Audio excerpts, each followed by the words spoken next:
James Wan, writer of Saul, stole my story. I copyrighted a brand new story never done before in 2005, and James Wan took it in 2006 and made the motion picture Dead Silence. Watch this and you be the judge. In 2005, I wrote a brand new story about an old woman ghost. An old woman ghost being the main character had never been done before. I gave this story a brand new list of ideas, scenes, and characters, including imagery. Brand new imagery, which under the copyright law cannot be used. People do simultaneously come up with the same ideas that are brand new, never done before. But there are so many brand new ideas, characters, and scenes that have been used in the movie Dead Silence. So many that James Wan cannot say this is just a coincidence. Furthermore, it is illegal to take a brand new story and alter it where the story still resembles the original body of work.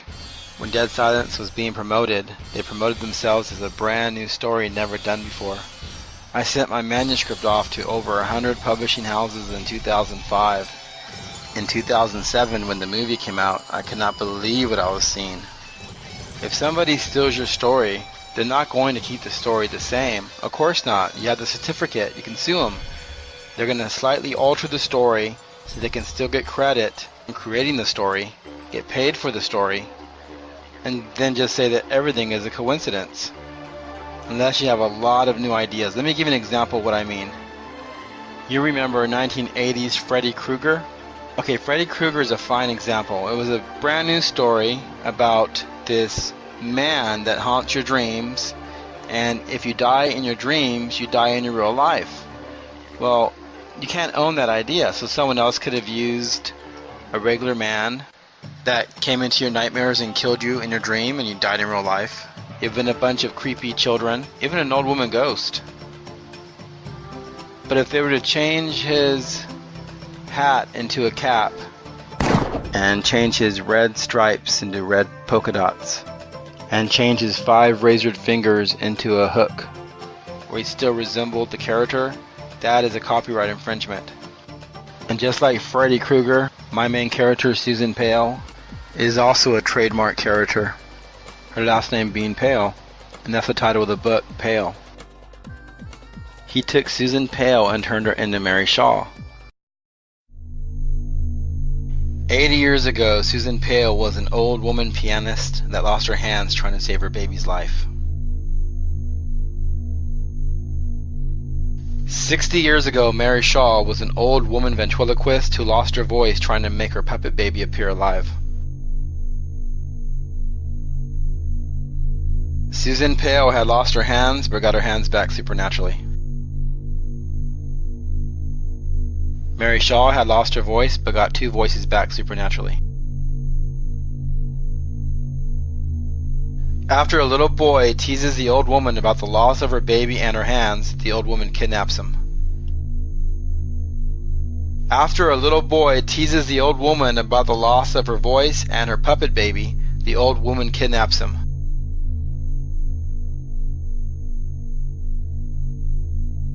Since the little boy had teased the old woman pianist about the loss of her hands, she made him eat a pair of hands.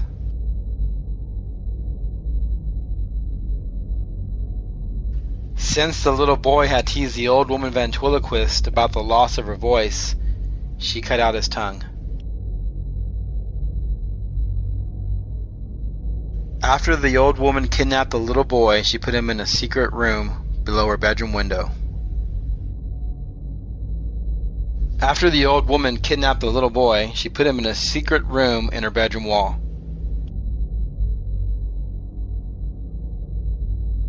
When the kid had made fun of the old woman, there was only one witness. That goes on in the story, Henry Witz. When the kid made fun of the old woman, there's only one witness that goes on in the movie, Henry Walker. Henry was shocked to see that the old woman pianist had grown her hands back.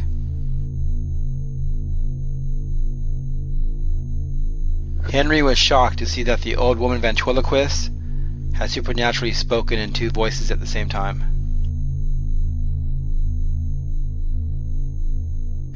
Henry goes on 80 years later to warn the main character about the old woman ghost. Henry goes on 60 years later to warn the main character about the old woman ghost. The main character will stop into Henry's shop. Henry becomes a friendly old man ghost who runs a produce store. The main character will stop into Henry's shop. Henry becomes a friendly old man who runs the morgue. Wow, did you see the original and then the copy? What I just showed you goes far beyond any coincidence, but there's a lot more. Let's go. I might have things to do. It's 80 years later. Susan Pale is an old woman ghost who haunts the small town of Desselton. On record, this is the first story ever of an old woman ghost being the main character and killing off a small town. It's 60 years later. Mary Shaw is an old woman ghost who haunts the small town of Ravensfair. On record, this is the second story ever of an old woman ghost being the main character and killing off a small town. Susan Pale chokes people when they're scared. Mary Shaw cuts out people's tongues when they scream. Susan Pale pretends to be 8 different people that she murdered. Mary Shaw pretends to be 7 different people that she murdered. Susan Pale pretends to be 10 different children who spy on people. You find this out at the end of the story. Mary Shaw pretends to be 100 puppet children to spy on people. You find this out at the end of the story. Every time Susan Pale attacks, there's a supernatural darkness. Every time Mary Shaw attacks, there's a supernatural silence. The old woman ghost starts to taunt Dan and Mary Kunix. She lowers the lights, they become scared, and she chokes them to death. In the motion picture Dead Silence, the old woman ghost starts to taunt Lisa. She lowers the sound. She gets Lisa to scream and she cuts out her tongue. The hero in both stories is a white male in his 20s, with light brown hair, brown beady eyes. Growing up in a small town, they both heard the ghost stories about an old woman who roams the woods with her children/puppet children. And in my story, if you're scared, she'll choke you. And in the motion picture, if you scream, she'll cut out your tongue. Both heroes are suspected of a murder the old woman ghost committed by a detective. In both stories, at their lowest point, the leaves fall down in slow motion. Mine, he goes to the boathouse, he gets drunk, he's missing his parents, he starts to cry, and the leaves fall down in slow motion. In the motion picture, he goes to the funeral to bury his wife, he's missing his wife, and the leaves fall down in slow motion. Then I describe when he sees the old woman ghost for the first time, his heart is pounding through his shirt. Suddenly the old woman ghost enters the boathouse window, and in the motion picture, when he sees the old woman ghost for the very first time, the motel sign outside of his window makes the sound of a heartbeat, and then he sees the old woman ghost sitting at the window. In both stories, they end up teaming up with a detective to go look for the old woman ghost in the woods.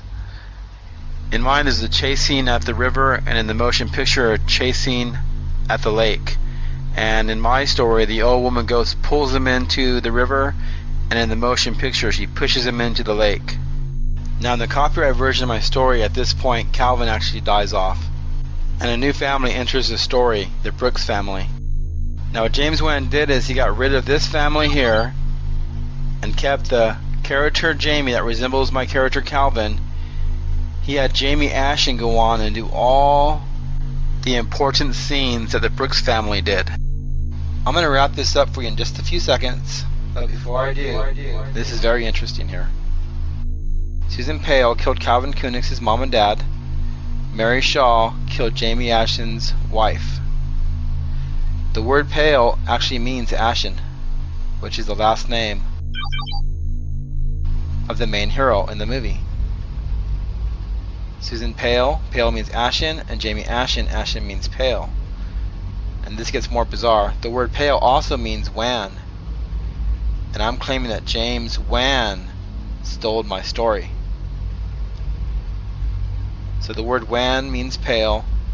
It also means ashen. So you got Ms. Pale in my story, the main villain, Mr. Ashton, the main hero, and then James Wan is the one who stole the story. Wan and Pale and Ashton, they all mean pale. Look it up.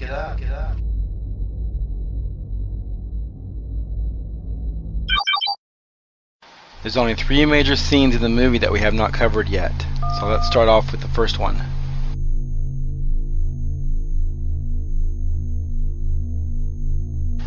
Sarah stops at a produce store ran by Henry Witz. Jamie stops at a mortuary ran by Henry Walker. Henry is a friendly old man ghost who runs a produce store. He warns Sarah about the old woman ghost. Henry is a friendly old man mortician who warns Jamie about the old woman ghost. This is the same scene here. We've already established that both Henrys is the same character and play the same role. Not only because they have the same name, or because they're 2 old men with light blue eyes that warn the main character about the old woman ghost. It's also because they're both the only 2 characters in both stories that were in the flashback scene where the old woman kidnapped the little boy and placed him in a secret room in her bedroom or below her bedroom window. A little boy being kidnapped by an old woman has never happened before, and this makes them the same character in a new story that Until I Wrote Pale has never been done before. You remember that famous wall doll scene? Next, I'll show you where he got the idea from.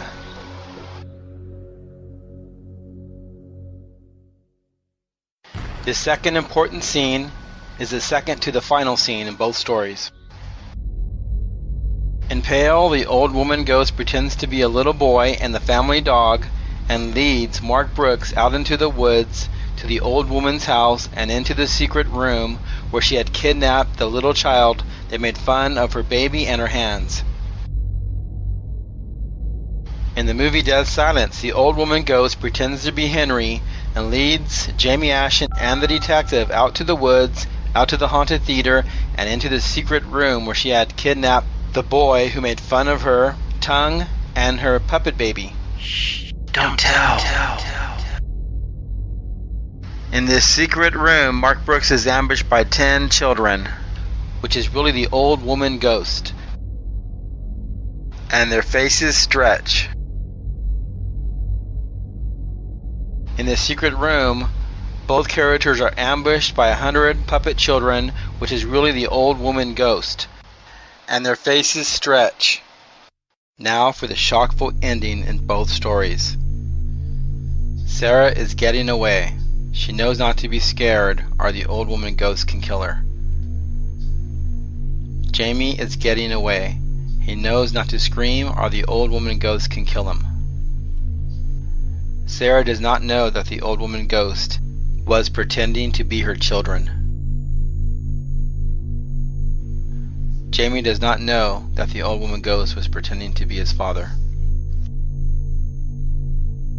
Sarah arrives at her children. They stand up and melt into a shadow.